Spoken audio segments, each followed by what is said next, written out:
伫咧英国伦敦的东区有一条红砖巷，真侪人会去遐画壁。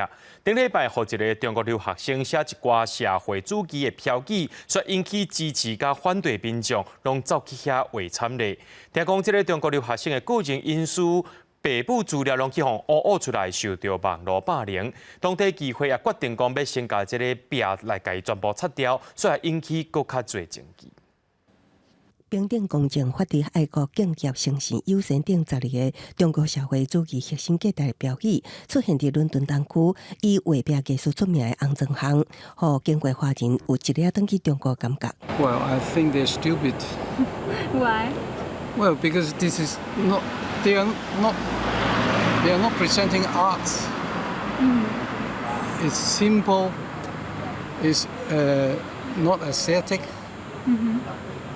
It's just paint some printed words. Yeah, and there's propaganda. 伦敦皇家艺术学院一名叫做王汉中的留学生，将相片放入 Instagram 的一册艺术了后，讲这是伊甲东盘共同创作的，想要看卖啊社会主义的核心价值，会当互红砖巷迄个早互符合化甲商业化的自由，带来什么款的无共甲冲击？参安怎的商业打卡方式，2天落来，壁顶的12个中文标语和各种中英文的反中、反习近平的文字，甲图像冚过，也有受访者指出，这对于生活伫英国的华裔社区造成伤害。社群媒体更开始报道，这个标语是言论自由，也是政治宣传，是传统红，也是国际乌的争辩。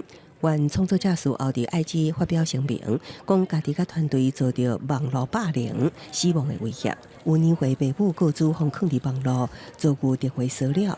当地区议会初次决定将引起争议的画图壁全部清除。发生社顶媒体初次前往现场采访时，几位华裔艺术家当咧擦壁。Well, yesterday was very interesting because a lot of people arrived and they were responding to it with counter graffiti. And that's exactly what it should be. It became a literal conversation on the walls of people responding. I think it did get covered up too quickly.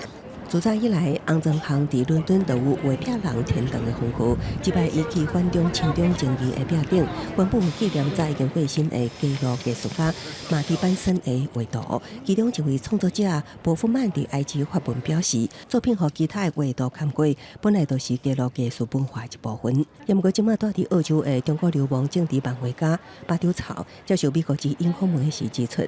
记录艺术家通常未随意看其他人的作品，会选破旧也是受损严重的壁面画图，所以有纪念意义的作品，更加是会加以尊重。公视新闻王慧文编译。